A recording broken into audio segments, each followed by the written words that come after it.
Bismillahirrahmanirrahim. Assalamualaikum warahmatullahi wabarakatuh. Wilujeng enjing kasadayana barudak kelas 5. Dinten ieu sapertos biasa Ibu bade ngadugikeun mata pelajaran basa Sunda dina pangajaran 3 ngeunaan sauyunan. Mangga titenan ku hidep sadayana. Anu kamari parantos ku hidep dikirimkeun ka Ibu video kawih pupuh magatruna. Di dieu Ibu baris ngajelaskeun deui naon eta anu disebat pupuh magatru. Pupuh magatru teh mangrupakeun pupuh anu patokan atawa aturan nu biasana digunakeun dina sababaraha puisi Sunda. Watek tina pupuh magatru teh biasana sedih atawa prihatin. Janten upami pupuh magatru ngagambarkeun watek sedih, sanes ngagambarkeun watek gumbira. Di handap ieu aya sabagian bait ngeunaan pupuh magatru. Ku Ibu baris dikawihkeun, mangga ngagepkeun ku hidep sadayana nya.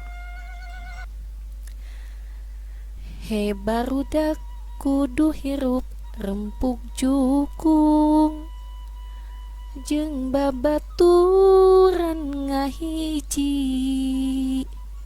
samiuk jeung dulur-dulur teu binarung goreng pikir komo bari olo-olo.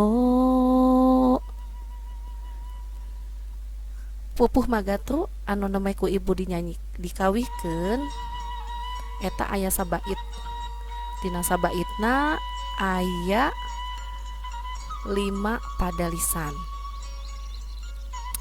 Teras salajengna di dieu Ibu bagris ngadugikeun oge naon anu disebat sapada atanapi padalisan. Sabait pupuh di luhur nu tadi ku Ibu tos dikawihkeun teh nyaeta aya sapada. Dina sapada aya 5 padalisan atanapi 5 baris. Katangtuan jumlah padalisan dina sapada sareng engang dina unggal padalisan disebutna guru wilangan. Janten guru wilangan teh nyaeta aturan jumlah padalisan dina sapada sareng engang anu aya dina unggal padalisan. Teras aya oge nu disebat guru lagu. Naon eta guru lagu teh? Nyaeta guru lagu teh katangtuan sora dina engang panungtung unggal padalisan. Salajengna deui aya disebat guru gatra. Naon eta guru gatra? Nyaeta jumlah pada dina unggal guguritan. Janten rumus tina pupuh magatru teh upami diringkeskeun nyaeta 12U 8I 8U 8I sareng 8O. Nah ayeuna mangga hidep ieu titenan di dieu aya kolom tanapi bagan ngeunaan sora vokal A I U E O anu aya dina engang panungtung unggal padalisan. Perhatoskeun dina kolom terakhir tiap padalisana. Dina padalisan anu kahiji didinya aya he barudak kudu hirup rempuk jukung. Dina baris kahiji atanapi kolom kahiji aya kecap he. Kolom kadua ba, kolom katilu ru, kolom kaopat dak, kolom kalima ku, kolom kagenep du, kolom katujuhi, kolom 8 rup, kolom 8 rem, kolom 10 pug, 11 ju, 12 kung. Jumlah sareng vokal engangna nyaeta 12U. Nah disebat 12U kumargi kolomna aya 12. U na eta ngajelaskeun dina kolom nu terakhir aya huruf vokal U dina kecap kung disebatna 12 U. Salajengna deui dina baris nu kadua aya kecap jeung pada batur ngahiji. Jeung dina kolom nu kahiji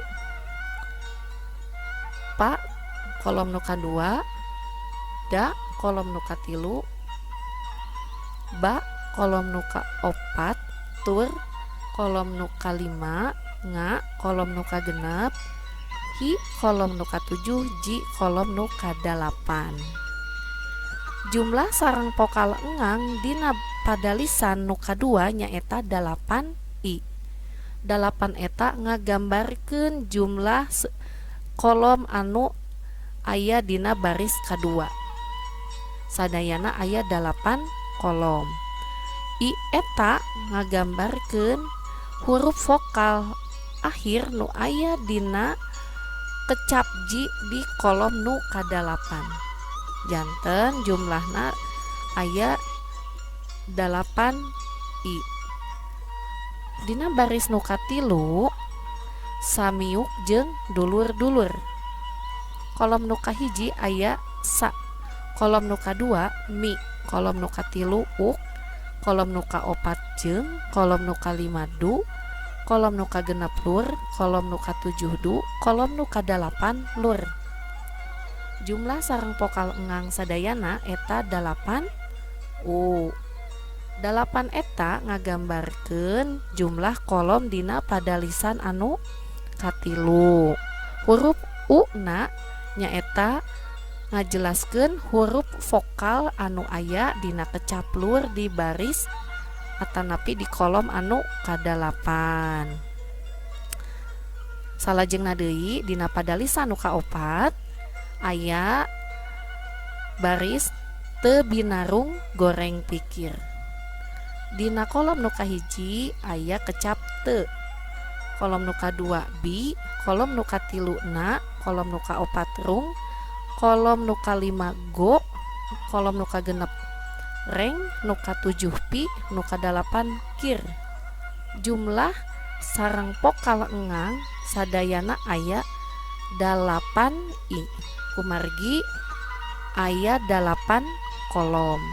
Sareng i na ngagambarkeun dina kolom kadalapan aya kecap kir anu aya huruf vokal i. Anu terakhir dina pada lisan anu kalima nyaeta aya baris komo bari olo-olo.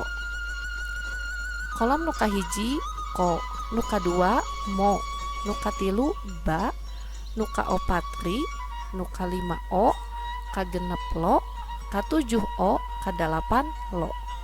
Jumlah sareng vokal sadayana nyaeta aya 8 o. 8 eta ngagambarkeun jumlah kolom.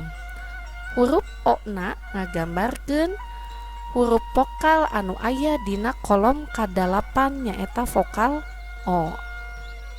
Janten dina bagan ngeunaan suara vokal anu aya dina engang panu unggal pada lisan ieu namanya ngagambarkeun sabait tina pupuh magatru.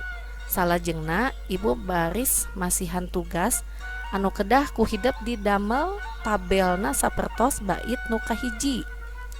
Di dieu aya bait nu kadua dina pupuh magatru. Ku ibu baris dikawihkeun deui pupuhna. Ngabogaan sobat dalit urang kudu deketna ibarat wargi, perlu pikeun silih tulung mun urang menang kasulit tong ieu sieun kasoro. Dina bait kadua pupuh magatru ieu hideup